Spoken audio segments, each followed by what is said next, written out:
Hello student, class 9 science का question paper है annual exam 24-25। तो जिन बच्चों का एग्ज़ाम हो चुका है वो अपने आंसर चेक कर सकते हैं। इसका सेक्शन ए और बी हमने कंप्लीट कर लिया है इसके प्रीवियस पार्ट में, तो उसका लिंक डिस्क्रिप्शन में मिल जाएगा। एंड जिनके एग्ज़ाम अभी नहीं हुए उनके लिए इंपॉर्टेंट है, अच्छी तरह से इसे प्रैक्टिस कर लेना। साथ ही प्लेलिस्ट सेक्शन को भी चेक कर लेना, प्लेलिस्ट का लिंक डिस्क्रिप्शन में है, उसमें भी इंपॉर्टेंट PYQs है, उन्हें अच्छी तरीके से कर लेना। तो चलिए स्टार्ट करते हैं इसका सेक्शन सी और डी। तो इससे पहले हमने इसके सेक्शन ए में ये सारे क्वेश्चंस किए हैं और डिटेल सोल्यूशन किया था, कंसेप्ट सिखाए गए थे, तो आप उसे ज़रूर चेक कर लेना इसके प्रीवियस पार्ट वाली वीडियो को। तो ये सारे क्वेश्चंस हमने किए हैं कंसेप्ट के साथ, तो ज़रूर चेक करना एंड समझ लेना इन सबको। प्लेलिस्ट को भी चेक कर लेना, लिंक डिस्क्रिप्शन में है। तो ये हमने सारे क्वेश्चन सॉल्व किए हैं। तो चलिए अब स्टार्ट करते हैं इसका सेक्शन सी। तो सेक्शन ए भी प्रीवियस पार्ट में ज़रूर चेक कर लेना। चलिए 27 क्वेश्चन से स्टार्ट करेंगे। एक क्वेश्चन 27 का ए पार्ट है, what happens when a cell is placed in hypotonic solution, hypertonic या आइसोटोनिक। तो ये वाला क्वेश्चन मैंने ना इससे प्रीवियस जो वीडियो है उसमें बहुत डिटेल में समझाया हुआ है, तो अगर आप डिटेल में समझना चाहते हैं तो आप चेक कर लेना उस वीडियो को, प्लेलिस्ट के अंदर है वो। तो उसमें hypotonic, hypertonic, isotonic, concentration high से लो, किसका सॉल्यूट का होना चाहिए, किस सॉल्वेंट का होना चाहिए, ये सारा समझाया गया है। तो डिस्क्रिप्शन में डाल दूंगी मैं इसको और डिटेल में, अगर आपको समझना है। फर्स्ट क्वेश्चन में ही समझाया है, तो आप चेक कर लेना। तो अभी फ़िलहाल मैं जस्ट ये बता रही हूँ कि सेल को अगर मैं हाइपोटोनिक सोल्यूशन में डालूंगी, हाइपरटोनिक में, आइसोटोनिक में, तो क्या होगा। तो यहाँ पे देखो, फर्स्ट अगर हम हाइपोटोनिक सोल्यूशन में डालेंगे किसी सेल को, तो सेल क्या हो जाती है, स्वेल हो जाती है। याद रखना, सेल स्वेल यानी हाइपोटोनिक सोल्यूशन है। क्यों होगा, क्योंकि सेल स्वेल होने का मतलब है वाटर जो है ना वो कहाँ, सेल स्वेल क्यों हो रही है, क्योंकि water move into cell, cell के अंदर जा रहा है, बाहर से अंदर जा रहा है सेल में, है ना। तो हाइपोटोनिक सोल्यूशन में ऐसा होगा। और हाइपरटोनिक सोल्यूशन में क्या होता है, सेल श्रिंक हो जाती है। श्रिंक होने का मतलब सेल में से पानी हट चला जाएगा, तभी तो सेल श्रिंक हो जाएगी, तो वाटर लीव कर जाएगा सेल को। एंड जो लास्ट है आइसोटोनिक सोल्यूशन, इसमें क्या होता है, सेल स्टेबल रहती है, जैसी है वैसी ही रहेगी, कोई नेट मूवमेंट नहीं है वाटर की, ना वाटर बाहर लीव कर रहा है और ना ही मूव कर रहा है इनटू द सेल, तो कोई मूवमेंट नहीं है। तो आइसोटोनिक में सेल एज इट इज़ रहती है। ओके, तो इस तरीके से ये क्वेश्चन होता है। बाकी कंसंट्रेशन भी देख लेना, सॉल्यूट के लिए हाई टू लो करना है कि सॉल्वेंट के लिए, ये मैंने डिटेल में समझाया हुआ है, चेक कर लेना उस वीडियो को।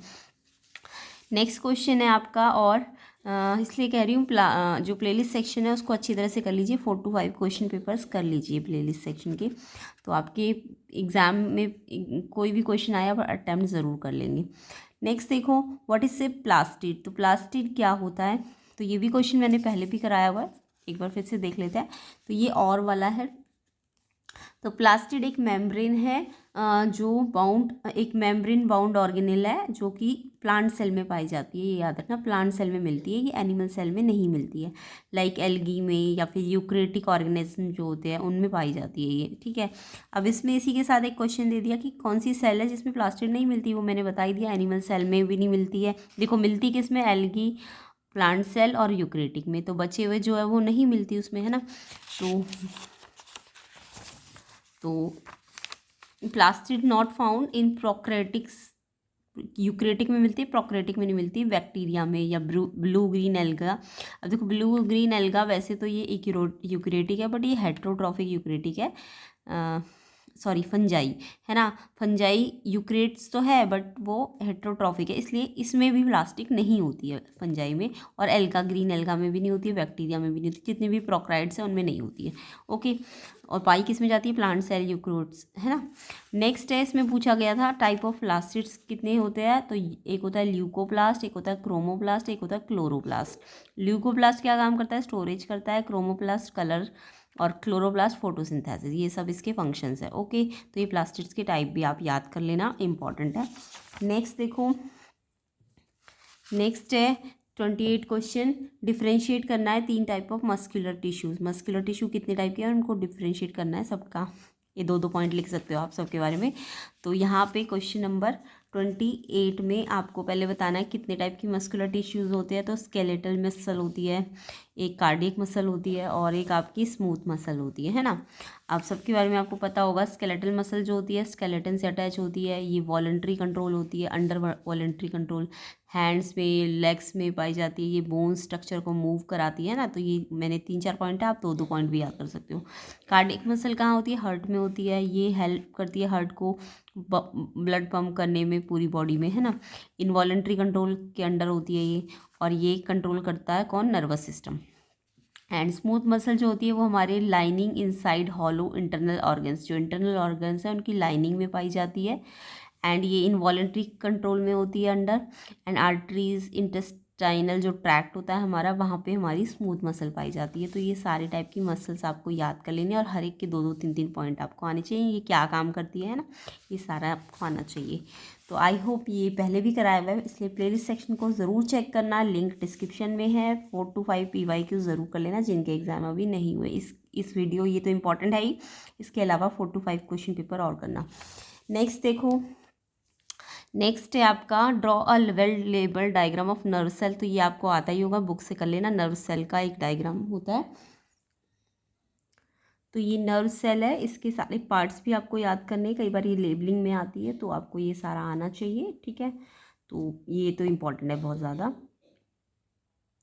इसके बाद देखिए नेक्स्ट क्वेश्चन है 29। इसमें ये ग्राफ बना हुआ है, देखो वेलोसिटी टाइम ग्राफ बना हुआ है, वेलोसिटी टाइम ग्राफ बना हुआ है। और वेलोसिटी टाइम ग्राफ में देखो ये वेलोसिटी इसकी ये जो वेलोसिटी टाइम ग्राफ है ये पैरेलल है ना एक्स एक्सिस के। तो ये मैंने ग्राफ आपको पहले भी सिखाया है, इसलिए आप प्रीवियस वीडियोस को ज़रूर चेक करना। जो प्लेलिस्ट के अंदर 3 to 4 शुरुआत की जो आपकी क्वेश्चन पेपर्स है उनमें ये मैंने ग्राफ बहुत अच्छी तरीके से समझाया गया है।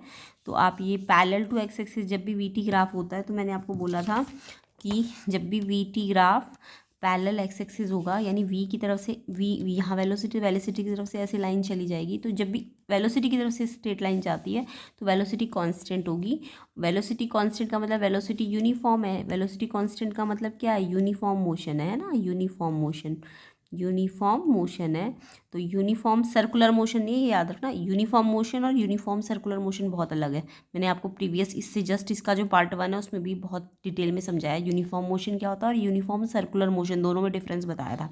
कमेंट करना वो समझ आया कि नहीं पॉइंट, यूनिफॉर्म मोशन और सर्कुलर मोशन, जो इससे प्रीवियस पार्ट 1 जो है इस वीडियो का उसमें समझाया था। तो यूनिफॉर्म मोशन जब हो तो वेलोसिटी कॉन्स्टेंट होती है और एक्सेलरेशन 0 होता है। तो जब भी वेलोसिटी कांस्टेंट हो या यूनिफॉर्म मोशन हो तो एक्सेलरेशन 0 होगा। तो इस वाले ग्राफ में वेलोसिटी की तरफ से ये वेलोसिटी है ना, तो वेलोसिटी की तरफ से कांस्टेंट गया है, तो वेलोसिटी कांस्टेंट यानी एक्सेलरेशन 0। और एक्सेलरेशन जब भी 0 ना, तो फोर्स अगर निकालने को भी आए क्वेश्चन में तो फोर्स को निकालने में लग जाना, फोर्स भी 0 ही होता है ना। तो एक्सेलरेशन 0। अब एक्सेलरेशन 0 का मतलब इन्होंने बोला है क्या ये अब इसमें जो क्वेश्चन पूछा गया इस ग्राफ के लिए, अब इसमें क्वेश्चन पूछा गया क्या मोशन एक्सेलरेटेड मोशन है? तो नहीं, ये वाला मोशन एक्सेलरेटेड नहीं है, क्योंकि एक्सेलरेशन तो 0 आ गया ना। तो यानी कि ये मोशन एक्सेलरेटेड नहीं है क्योंकि एक्सेलरेशन 0 है। तो यूनिफॉर्म मोशन में एक्सेलरेशन 0 होता है, या वेलोसिटी कांस्टेंट जब हो तो एक्सेलरेशन 0 होता है, तो एक्सेलरेटेड मोशन नहीं होता। और यहीं पे जो मैं बात कर रही थी अभी थोड़ी देर पहले यूनिफॉर्म सर्कुलर मोशन की, ये मैंने प्रीवियस वीडियो जो इसका पार्ट 1 है उसमें बताया यूनिफॉर्म सर्कुलर मोशन में क्या होता है। तो ये वाला भी बहुत इंपॉर्टेंट है, यूनिफॉर्म सर्कुलर मोशन। देखो जब सिर्फ यूनिफॉर्म मोशन है तब तो एक्सेलरेशन 0 होता है, बट जब यूनिफॉर्म के साथ सर्कुलर भी आ जाए तो एक्सेलरेशन 0 नहीं होता, याद रखना। फिर एक्सेलरेटेड मोशन होगा, एक्सेलरेटेड मोशन होगा। क्यों होगा? क्योंकि जब सर्कुलर मोशन है भले ही वो यूनिफॉर्म हो, यूनिफॉर्म का मतलब वो 5 से, अगर 5 की स्पीड से कोई भाग रहा है, 5 की स्पीड तो सही है, मतलब कांस्टेंट वेलोसिटी यहाँ से तो दिख रहा है कि 5-5-5 है, बट क्योंकि सर्कल है ना, सर्कल है तो डायरेक्शन भी तो चेंज हो रही है, डायरेक्शन चेंज हो रही है। चाहे भले ही स्पीड जो उसका 5-5-5 मैग्नीट्यूड है वो तो सेम, वो कांस्टेंट है मान के चलो, बट डायरेक्शन तो चेंज हुई है ना। डायरेक्शन चेंज होने का मतलब वेलोसिटी भी चेंज होनी मानी जाएगी। तो वेलोसिटी भी चेंज मानी जाती है इसमें जब सर्कुलर मोशन होता है। तो वेलोसिटी अगर चेंज है तो एक्सेलरेशन तो होगा ना, वेलोसिटी अगर चेंज हो रही है तो एक्सेलरेशन होता है, तब एक्सेलरेशन नॉट इक्वल टू 0, तब एक्सेलरेटेड मोशन होगा। बट अगर आपका यूनिफॉर्म मोशन है या वेलोसिटी ही कांस्टेंट हो गई तो एक्सेलरेशन तब जीरो होता है। यहाँ पे वेलोसिटी कांस्टेंट क्यों नहीं हुई, क्योंकि वेलोसिटी सिर्फ नंबर पे डिपेंड नहीं करती, वो डायरेक्शन पे भी डिपेंड करती है, और सर्कल में डायरेक्शन भी चेंज होती है, तो डायरेक्शन चेंज होने के कारण वेलोसिटी चेंज हो जाती है। तो ये टॉपिक मैंने आपको इससे पार्ट 1 में भी समझा रखा है। तो जब यूनिफॉर्म सर्कुलर मोशन हो तो आप एक्सीलरेटेड मोशन बोलोगे, बट जब सिर्फ यूनिफॉर्म मोशन हो या फिर वेलोसिटी कांस्टेंट हो तो आपका एक्सेलरेशन जीरो हो जाता है। तो जब भी वीटी ग्राफ में ऐसे स्ट्रेट लाइन आ जाए तो वी की तरफ से स्ट्रेट आया ना, तो ये वेलोसिटी कांस्टेंट है। और अगर इसी यही ग्राफ एसटी ग्राफ होता, मान लो एसटी ग्राफ में ऐसे स्ट्रेट लाइन आ जाती, तो अब आपका एस की तरफ से स्ट्रेट लाइन आई ना, तो एस का मतलब डिस्प्लेसमेंट सेम है, डिस्प्लेसमेंट सेम है, तो डिस्प्लेसमेंट सेम है तो वी जीरो हो जाता है, वेलोसिटी ही जीरो हो जाएगी। सॉरी, हाँ, डिस्प्लेसमेंट, वेलोसिटी क्या होती है, चेंज इन डिस्प्लेसमेंट, तो डिस्प्लेसमेंट सेम है तो चेंज इन डिस्प्लेसमेंट जीरो हो गया है ना, चेंज इन डिस्प्लेसमेंट, चेंज हो ही नहीं रहा कुछ भी, तो चेंज डिस्प्लेसमेंट सेम है but change in displacement zero, जिसके कारण वेलोसिटी जीरो, तो एस टी ग्राफ में वेलोसिटी जीरो हो जाती है।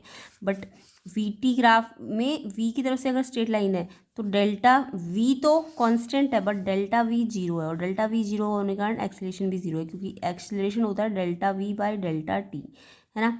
तो वी सेम है, इस वाले ग्राफ की बात कर रही हूँ, वी सेम है बट डेल्टा वी आपका जीरो है, तो एक्सेलरेशन जीरो है। ओके, तो ये एस टी ग्राफ में भी समझ आया, एस की तरफ से ऐसे स्ट्रेट जा रहा है, यानी एस तो सेम है displacement, but delta S zero होने के कारण वेलोसिटी जीरो है, और वेलोसिटी जब जीरो होगी तो ऑब्वियसली एक्सेलरेशन भी जीरो ही हो जाएगा, है ना। समझ आया। तो ये ग्राफ वाले क्वेश्चन ज़रूर कर लेना, मैंने समझा रखे ग्राफ अच्छी तरीके से, प्लेलिस्ट सेक्शन को चेक कर लेना।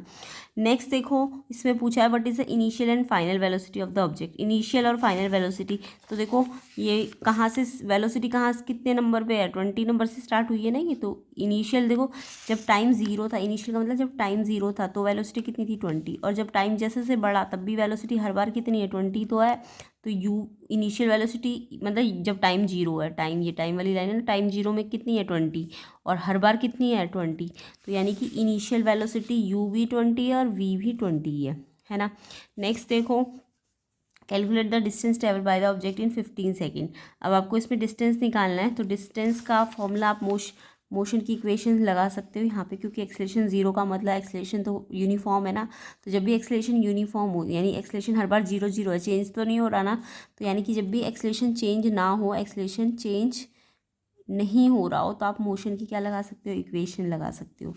तो यहाँ पे s equal to u t plus half t square, क्योंकि डिस्टेंस डिस्प्लेसमेंट निकालने के लिए आप ये वाला फॉर्मूला लगाते हो ना मोशन का।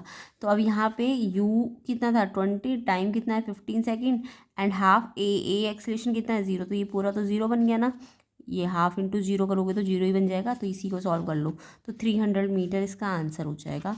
तो आई होप सबको ये पॉइंट समझ आ गया होगा, कमेंट करके ज़रूर बताना। नेक्स्ट क्वेश्चन देखो 30, 3 डिफरेंट वाइब्रेटिंग ऑब्जेक्ट है जो कि 3 टाइप के साउंड देते हैं, एक एक्स एक वाई एक जेड, यानी 3 अलग अलग वाइब्रेटिंग ऑब्जेक्ट्स हैं, उनमें 3 टाइप के साउंड निकल रहे हैं, एक एक्स है एक वाई एक जेड है।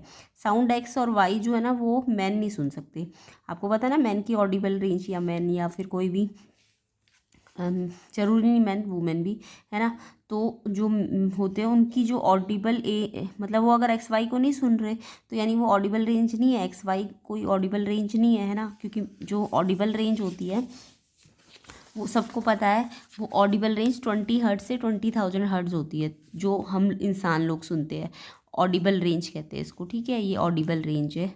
ऑडिबल मतलब जो हम सुन सकते हैं, ठीक है, तो हम कितने से कितने तक की सुन सकते हैं, 20 हर्ट्ज से 20,000 हर्ट्ज, 20,000 हर्ट्ज को आप 20 किलो हर्ट्ज भी बोल सकते हो, ठीक है, तो हम 20 से 20 किलो हर्ट्ज, 20 हर्ट्ज से 20 किलो हर्ट्ज, या फिर हर्ट्ज में ही लिखना चाहते हो तो 20 हर्ट्ज से 20,000 हर्ट्ज तक हम सुन सकते हैं, इनको ऑडिबल कहते हैं। तो इन्होंने कहा है कि ना तो एक्स सुन पा रहे हम ना वाई, तो एक्स और वाई तो ऑडिबल नहीं है, तो कौन सा सुन रहा है इंसान, जो ह्यूमन है वो सिर्फ जेड को सुन पा रहा है, तो जेड हमें समझ आ गया कि जेड क्या है, ऑडिबल रेंज है, ऑडिबल साउंड है जो कि इस रेंज पे होता है, ठीक है।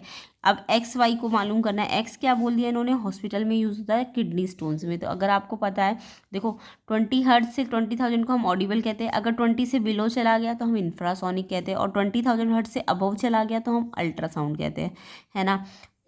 ऑडिबल रेंज 20 हर्ट्ज से 20,000 होती है, अगर 20 हर्ट्ज से कम की है जो हम नहीं सुन पा रहे हैं वो तो होती है इंफ्रासोनिक, और 20,000 हर्ट्ज से ऊपर की है अगर तो वो होती है अल्ट्रासोनिक। ठीक है, तो अब यहाँ पे जो हॉस्पिटल्स में किडनी स्टोन्स ब्रेक करने के काम आती है वो अल्ट्रासोनिक होती है। जो अल्ट्रासोनिक क्या होती है, जो 20 हर्ट्ज से ऊपर की होती है, 20,000 हर्ट्ज से या फिर 20 किलो हर्ट्ज से। समझ आ गया, जो 20 किलो हर्ट्ज है, ये याद रखना, या 20,000 हर्ट्ज बोल दो इसको।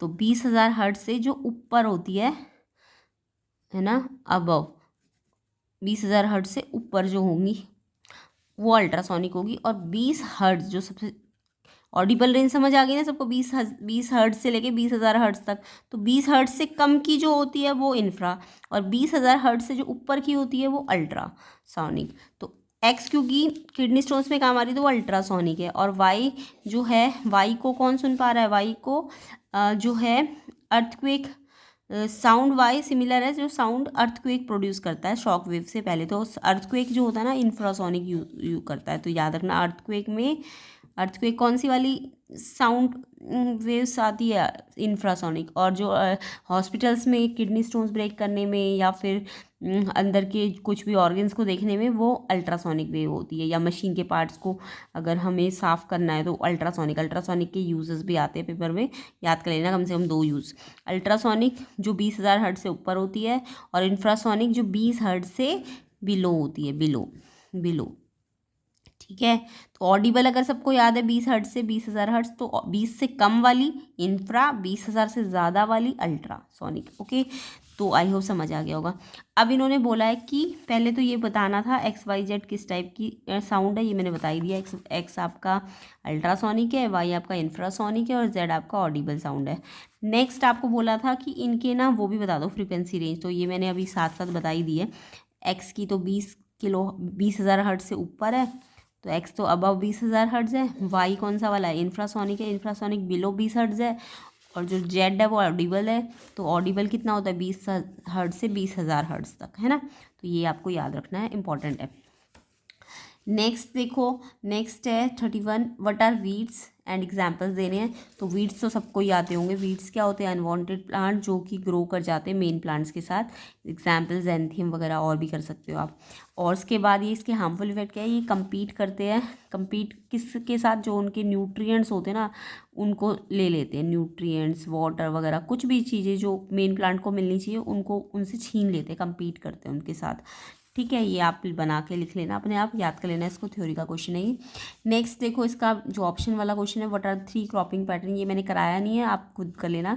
3 क्रॉपिंग पैटर्न में mix cropping, intercropping and crop rotation, इन सबके एग्जाम्पल्स वगैरह दे सकते हैं, किस किस क्रॉप्स में इनको यूज़ किया जाता है। तो ये आप याद कर लेना। नेक्स्ट क्वेश्चन देखो, right molecular formula for the following compound. Magnesium hydroxide, sodium chloride, aluminium oxide के लिए मॉलिकुलर फॉर्मूला बनाना है आपको। तो फॉर्मूला बनाना बहुत इंपॉर्टेंट है, प्रीवियस वीडियोस में भी सिखा रखा है। प्लेलिस्ट को बोल रही हूँ बार बार, 3 to 4 क्वेश्चन पेपर कर लेना। और करने का मतलब सिर्फ देखना मत, अपने आप कर पहले समझ लो फिर करके देखो। ठीक है, अब देखो फॉर्मूला बनाना ज़रूर सीख लेना। मैग्नीशियम हाइड्रोक्साइड का, पहले मैग्नीशियम का सिंबल लिखो Mg, हाइड्रोक्साइड होता है OH। इनके ना एक पॉलीएटॉमिक आयन का चार्ट है बुक के अंदर, पॉलीएटॉमिक आयन का।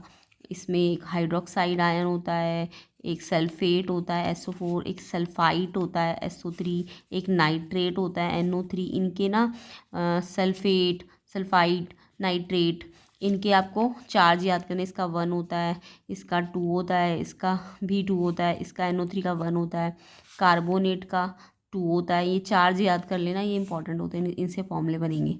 तो मैग्नीशियम और हाइड्रोक्साइड, इसका कितना बताया 1, और मैग्नीशियम का याद रखो 2 होता है। 1 से 20 तक आता है ना, जैसे मैग्नीशियम का आपको पता है 12 नंबर होता है, तो 2 8 2, लास्ट में जो बचेगा वो चार्ज 2 है इसका चार्ज। अगर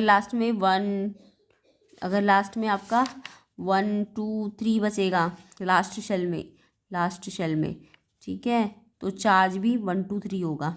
बट अगर लास्ट शेल में 5 बचे, 6 बचे, 7 बचे, तो फिर चार्ज आपका 5 6 7 नहीं होता, फिर 5 वाले में 3 हो जाएगा, 6 वाले में 2 हो जाएगा, 7 वाले में 1 हो जाएगा, ये होगा चार्ज।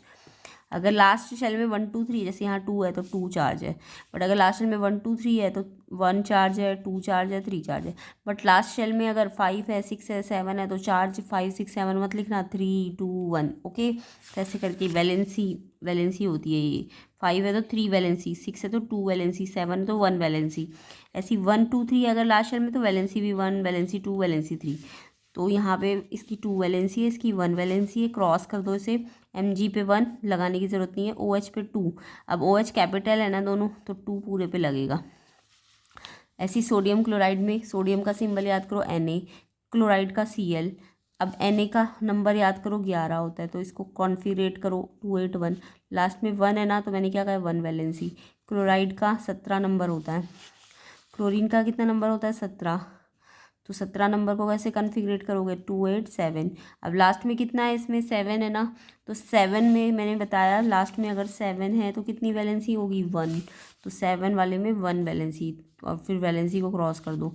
Na में 1 आएगा, लगाने की ज़रूरत नहीं है। Cl में भी 1 आएगा, लगाने की ज़रूरत नहीं है, ये फॉर्मूला आ जाएगा। ठीक है, सेम ऐसे एल्यूमिनियम ऑक्साइड करो। एल्यूमिनियम का सिंबल Al, ऑक्सीजन ऑक्साइड मतलब ऑक्सीजन O। अब एल्यूमिनियम का 13 नंबर होता है 283, लास्ट में कितना है 3, तो इसकी वैलेंसी 3। ऑक्सीजन का होता है 8 एटॉमिक नंबर, 2 और 6 कॉन्फ़िगरेशन करेंगे 2 6, तो लास्ट में 6 होता है, तो कितनी वैलेंसी बताइए। अगर लास्ट में 6 है तो 2 वैलेंसी होती है, तो 2 आ जाएगा नीचे, है ना। तो ऐसे करके आप पहले इसका एटॉमिक नंबर याद रखो, 1 से 20 एलिमेंट याद करो, सबके एटॉमिक नंबर याद करो, उसके बाद इनका कॉन्फ़िगरेशन करो। उसके बाद आपको मैंने रूल बता दिया, अगर लास्ट वाला शेल 1 2 3 हो तो 1 2 3 होता है वैलेंसी। लास्ट शेल में 5 6 7 हो तो वैलेंसी 3 2 1 होती है। और अगर लास्ट शेल में 8 होता है तो वैलेंसी 0 होती है। इनको नोबल गैसेस कहते हैं। क्या कहते हैं इनको? नोबल गैसेस या फिर इनर्ट गैसेस। इनके नाम भी याद कर लेना, नोबल गैसेस के, इनर्ट गैसेस के मैंने पहले भी समझा रखे हैं। इनको हीलियम, नियॉन, आर्गन, ये सब नोबल गैसेस होती है। इनकी वैलेंसी, इनका ऑक्टेट कंप्लीट होता है, और हीलियम के केस में डुप्लेट कंप्लीट होता है। हीलियम के केस में डुप्लेट, बाकियों के केस में इनके ऑक्टेट कंप्लीट होते हैं, याद रखना। इसलिए इनकी वैलेंसी 0 होती है, और इन्हें नोबल गैसेस कहते हैं, याद करना इनके नाम। ठीक है, ये अनरिएक्टिव होती है। कैसी होती है ये? अनरिएक्टिव होती है, ये रिएक्शन नहीं करती क्योंकि इनके ऑक्टेट कंप्लीट है, वैलेंसी 0 है नोबल गैसेस की। तो ये पेपर में पूछ लेते हैं। तो फॉर्मूला बनाना समझ आ गया सबको? आई होप सबको समझ आ गया होगा। इसके लिए आपको 1 से 20 एलिमेंट्स को याद करना पड़ेगा, और फिर आपको उनके एटॉमिक नंबर याद करने पड़ेंगे। उसके बाद कॉन्फ़िगरेशन करके इनकी लास्ट के वैल्यू देख लो, इसके अकॉर्डिंग जो मैंने अभी रूल बताया यहाँ लिख दो, और क्रॉस करके फॉर्मूला बना दो। तो इसका फॉर्मूला Al2O3 बन जाएगा। आई होप सबको समझ आया होगा। कमेंट करके बताना सबको समझ आया कि नहीं आया। Next question 33, right conclusion made by Rutherford after conducting gold foil experiment. ये आप खुद करना। गोल्ड फॉयल एक्सपेरिमेंट के पहले तो ऑब्जर्वेशन क्या क्या थे और फिर कंक्लूजन्स क्या थे। कंक्लूजन में यही है कि सबसे पहले उसने देखा मोस्ट ऑफ एम्प्टी स्पेस जो है, मोस्ट ऑफ एम्प्टी स्पेस है एटम के अंदर, पहला कंक्लूजन था।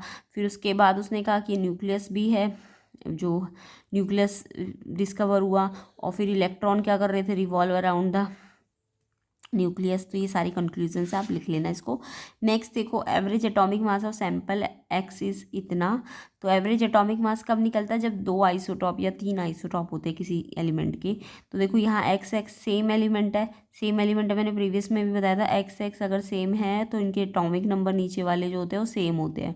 इनको आइसोटॉप्स कहते हैं। क्या कहते हैं? आइसोटॉप। जब नीचे वाला नंबर सेम हो, नीचे वाला नंबर मतलब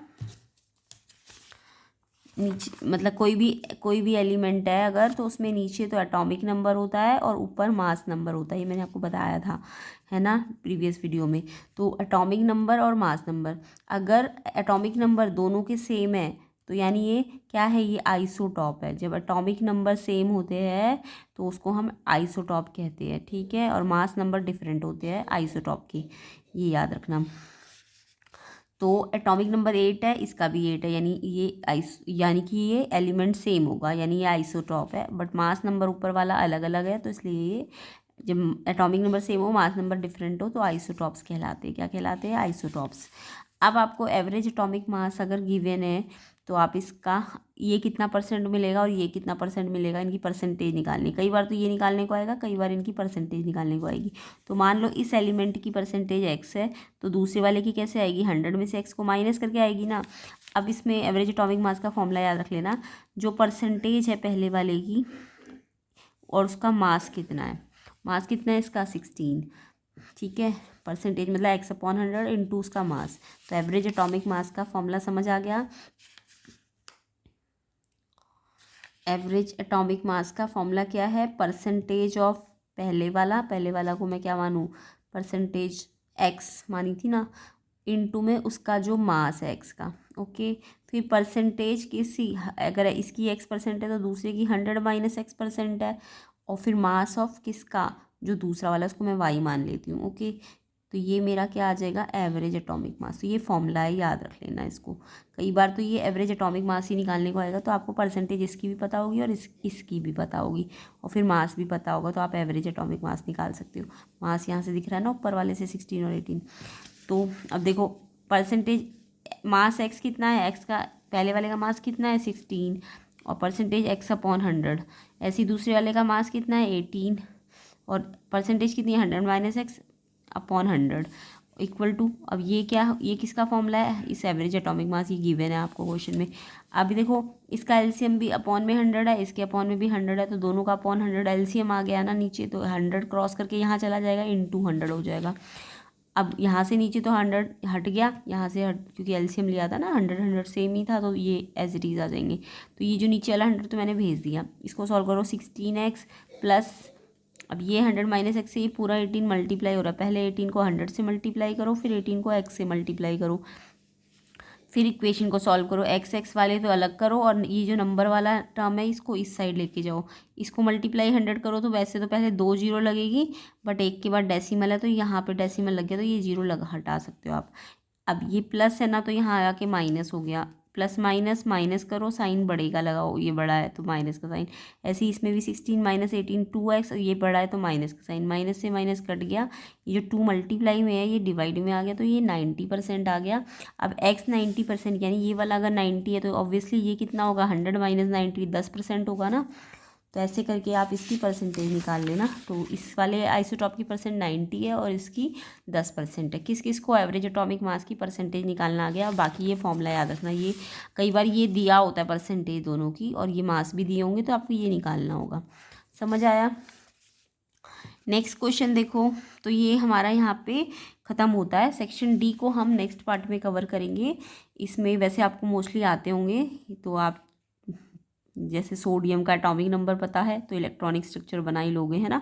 एटॉमिक नंबर 11 है, तो एटॉमिक स्ट्रक्चर बनाने के लिए आपको क्या करना पड़ेगा, सोडियम का एटॉमिक स्ट्रक्चर, सोडियम का नंबर कितना बोला मैंने 11, तो इसका पहले न्यूक्लियस बनाना, इस पे 11 है तो इसका कॉन्फ़िगरेशन क्या होगा 281।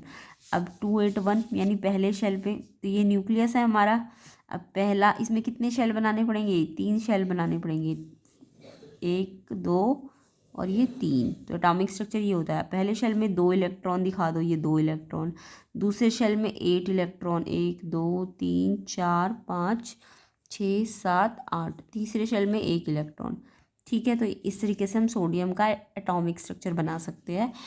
बट अगर ये सोडियम आयन होता, तो सोडियम आयन का मतलब Na+ होता, क्योंकि लास्ट में 1 है ना, तो ये मेटल है, मेटल लास्ट में 1 2 3 होता है तो मेटल होती है।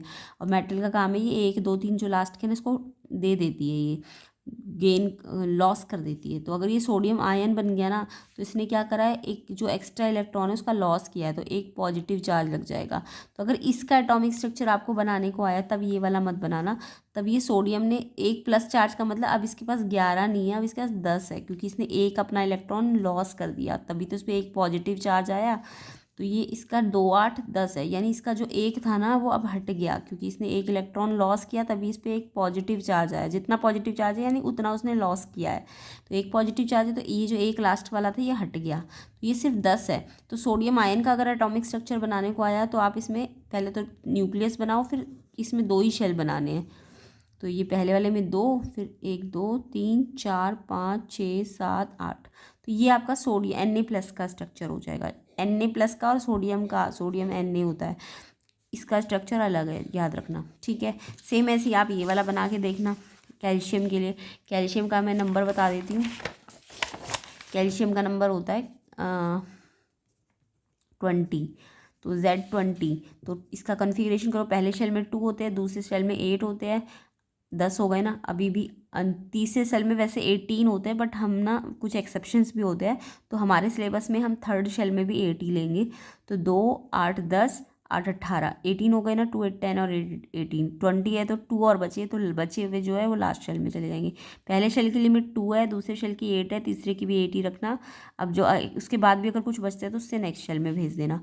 तो इसमें 4 कैल्शियम के एटॉमिक स्ट्रक्चर में 1 2 3 4 शेल बनेंगी। पहले शेल में 2 भरना, दूसरे शेल में 8, तीसरे शेल में 8, लास्ट वाले शेल में 2।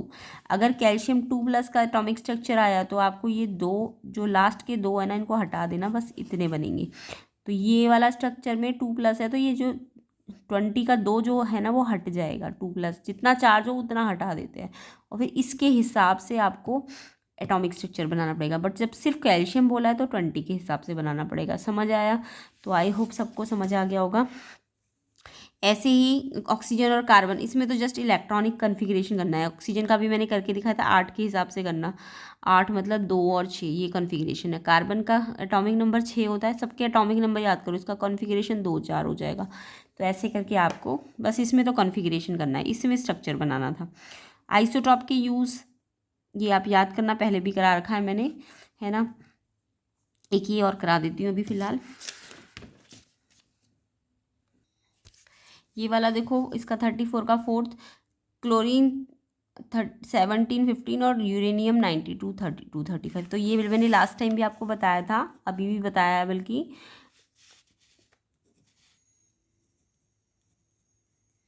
इसमें आपको इलेक्ट्रॉन प्रोटॉन और न्यूट्रॉन पूछे हैं। तो देखो, कोई भी एलिमेंट में अभी बताया था मैंने, नीचे होता है एटॉमिक नंबर और ऊपर होता है मास नंबर, ठीक है, मास नंबर, ठीक। तो यहाँ पे क्लोरीन की बात करते हैं, तो क्लोरीन के आपको क्या क्या पूछे गए हैं, इलेक्ट्रॉन प्रोटॉन और न्यूट्रॉन। तो इलेक्ट्रॉन प्रोटॉन न्यूट्रॉन, तो ये 17 तो इस क्लोरीन का क्या दिया है, एटॉमिक नंबर दिया है ना। एटॉमिक नंबर कितना है इसका, 17। नीचे से नीचे जो भी ये सिंबल होता है उसके नीचे वाला एटॉमिक नंबर है, और जो एटॉमिक नंबर है एक्चुअल में वही नंबर ऑफ प्रोटॉन है। एटॉमिक नंबर को ही हम number of proton present in nucleus, atomic number की डेफिनेशन जो होती है ना, number of proton in present in nucleus, तो प्रोटॉन भी 17 ही होंगे। अच्छा, अब ये क्लोरीन एटम है ना, तो ये एटम, अगर ये एटम है तो जितने प्रोटॉन होंगे उतने ही इलेक्ट्रॉन होंगे, याद रखना। अगर ये एटम है, इसमें कोई चार्ज नहीं है, कोई चार्ज नहीं है ना इस पर, तो जितने प्रोटॉन होंगे उतने ही इलेक्ट्रॉन होंगे, तो इसके इलेक्ट्रॉन भी 17 ही है। अब न्यूट्रॉन पूछे गए हैं, तो मैंने लास्ट टाइम एक फॉर्मूला बताया था, ये जो मास नंबर होता है ना, ये किससे बनता है, मास नंबर होता है proton plus neutron. Mass number proton plus neutron के बराबर होता है। तो न्यूट्रॉन अगर निकालने हैं तो आप इस फॉर्मूले में से निकाल सकते हो। न्यूट्रॉन निकालने हैं तो प्रोटॉन को यहाँ ले जाके माइनस कर दो, मास नंबर में से आपको प्रोटॉन माइनस करने पड़ेंगे। तो मास नंबर कितना है इसका, 35, इसमें से 17 माइनस कर दो, तो न्यूट्रॉन आ जाएंगे 35 में से 17 माइनस करके 18, ऐसे करके। सेम ऐसे ये कर लो। इसके एटॉमिक नंबर नीचे वाला है ना, तो एटॉमिक नंबर कितना है इसका, 92। इसका जो एटॉमिक नंबर है वही इसके प्रोटॉन होंगे, वही इसके इलेक्ट्रॉन भी होंगे, है ना। एटम है क्योंकि ये एटम के केस में प्रोटॉन और इलेक्ट्रॉन बराबर होते हैं, और प्रोटॉन किसके बराबर है, एटॉमिक नंबर के, ये तो ये बराबर होंगे एटम के केस में। अब न्यूट्रॉन निकालने के लिए क्या बताया, मास नंबर में से प्रोटॉन को हटा दो, तो 235 में से माइनस कर दो 92,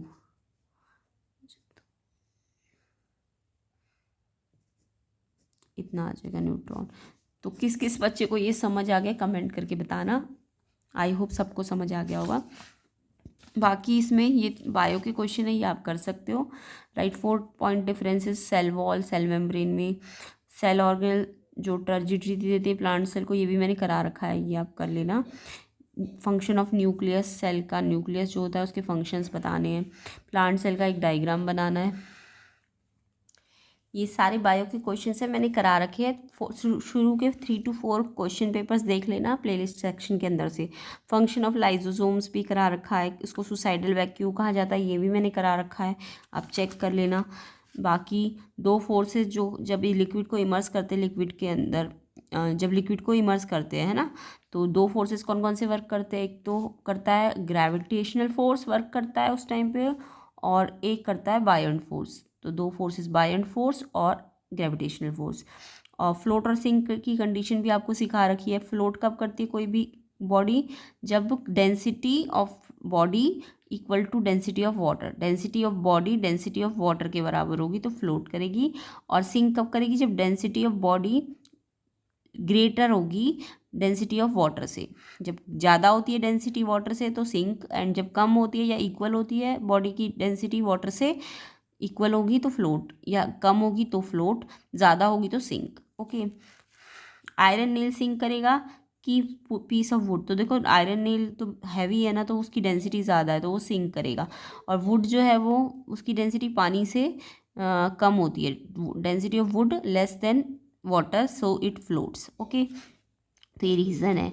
इसके बाद मास दिया हुआ है आपको, मास ऑफ आयरन क्यूब कितना दिया है? 50 ग्राम। और इसका उसका क्यूब का जो एज लेंथ है यानी साइड है वो 1.5 है। डेंसिटी निकालनी है, तो डेंसिटी का आप यहाँ पे फॉर्मूला लगा देना क्वेश्चन 36 पे। डेंसिटी का फॉर्मूला होता है मास अपॉन वॉल्यूम। ठीक है, ये फॉर्मूला होता है डेंसिटी का। याद रखना, मास अगर ग्राम में है तो वॉल्यूम सेंटीमीटर क्यूब में रखना, या फिर मास केजी में है तो आपको वॉल्यूम मीटर क्यूब में लेना पड़ेगा। यानी डेंसिटी की जो यूनिट होती है ग्राम पर सेंटीमीटर क्यूब होती है या फिर केजी पर सेंटीमीटर क्यूब होती है। ठीक है, तो डेंसिटी निकालनी है आपको। मास कितना दिया है? देखो मास आपको ग्राम में दिया और ये सेंटीमीटर में दिया है, तो कोई कन्वर्जन करने की ज़रूरत नहीं। मैंने क्या कहा, अगर ग्राम है तो सेंटीमीटर में लेना है, केजी है तो मीटर क्यूब, सॉरी केजी है तो मीटर क्यूब में लेना है। तो ये यूनिट है डेंसिटी की। तो मास आपको 50 ग्राम में दिया है और डेंसिटी, वॉल्यूम आपको किस में देना चाहिए था? ग्राम में तो सेंटीमीटर में। यस, अब यहाँ पे वॉल्यूम नहीं दिया, साइड दी है किसकी? क्यूब की। तो वॉल्यूम ऑफ क्यूब क्या होता है? साइड इंटू साइड है ना, तो कितना दिया साइड? 1.5। तो वॉल्यूम निकालने के लिए तो क्यूब का वॉल्यूम क्या होता है? साइड इंटू साइड, वॉल्यूम का फॉर्मूला लगा दिया। अब ये ग्राम में और ये सेंटीमीटर क्यूब में है तो कोई कन्वर्जन करने की ज़रूरत नहीं है। अब जैसे सॉल्व कर लो, इसका डेसिमल हटा, डेसिमल हटा, डेसिमल हटा, 1 2 3, तो 3 जीरो ऊपर चली जाएंगी, है ना, नीचे से हटता है तो ऊपर चली जाती है। अब 15 5 से कट गया, फिर 5 से ये कट जाएगा, फिर 5 से ये और ये कट गया। 2 2 जा 400 अपॉन 9। अब इसे डिवाइड करके देख लेना कितना आएगा।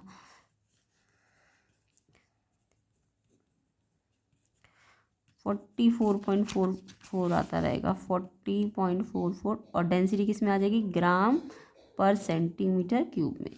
ठीक है, कन्वर्जन कब करना पड़ता है? अगर ये ग्राम और ये मीटर क्यूब होता तो फिर आप उसे सेंटीमीटर क्यूब में बदल देते, या फिर ग्राम को केजी में बदल देते। तो ये या ग्राम के साथ सेंटीमीटर लेना या केजी के साथ मीटर। बाकी पानी की डेंसिटी याद रखना, ग्राम पर सेंटीमीटर क्यूब में पानी की डेंसिटी 1 लेना और केजी में आप 1000 लेना। तो density of water, density water की ग्राम पर सेंटीमीटर क्यूब में 1 होती है और केजी पर मीटर क्यूब में 1000 होती है। तो अगर मेरे को पूछा ये वाला फ्लोट करेगा कि सिंक, तो देखो 40.4 ग्राम पर सेंटीमीटर क्यूब। ग्राम पर सेंटीमीटर क्यूब में वाटर की कितनी है? 1। तो ये तो बहुत ज़्यादा है ना। ये डेंसिटी ऑफ वाटर, ये वाला ग्राम पर सेंटीमीटर क्यूब है, तो ग्राम पर सेंटीमीटर क्यूब में कितनी होती है वाटर की? 1। तो ये 44.4 तो बहुत ज़्यादा है, तो ये सिंक करेगा। ऐसे क्वेश्चन पेपर में पूछे जाएंगे। अगर डेंसिटी निकाली और वो वाटर से ज़्यादा आ रही है तो सिंक करेगा। क्यों आ रही है ज़्यादा? क्योंकि ये ग्राम पर सेंटीमीटर क्यूब वाली है। तो ये वाली देखो ना, तो ये कितनी है? 1 है, इसलिए ये सिंक करेगा। ठीक है, अगर ये केजी पर मीटर क्यूब में आता तो आप फिर ये वाली देखते। ओके, तो आई होप समझ आ गए होंगे सबको। एंड ये यूनिवर्सल लॉ ऑफ ग्रेविटेशन मैंने पहले भी करा रखा है, चेक करो। इसका एक्सप्रेशन भी निकालना सिखाया हुआ है। Acceleration due to gravity small g के बारे में बताना है। एंड उसके बाद ये न्यूमेरिकल में फॉर्मूला लगाना है, जी F इक्वल टू GM1M2/r²। इसको कमेंट करके मुझे आंसर बताना इसका कितना आएगा। ये फॉर्मूला लगा के जी की वैल्यू आपको दे रखी है, याद भी कर लेना इस वैल्यू को। मास भी दिया हुआ है 50 kg एंड डिस्टेंस आर जो दिया हुआ है 1 मीटर में दिया है, किलोमीटर में सॉरी हाँ ये मीटर में ही रखना है। ये केजी में है, ये मीटर में होना चाहिए, सही यूनिट है।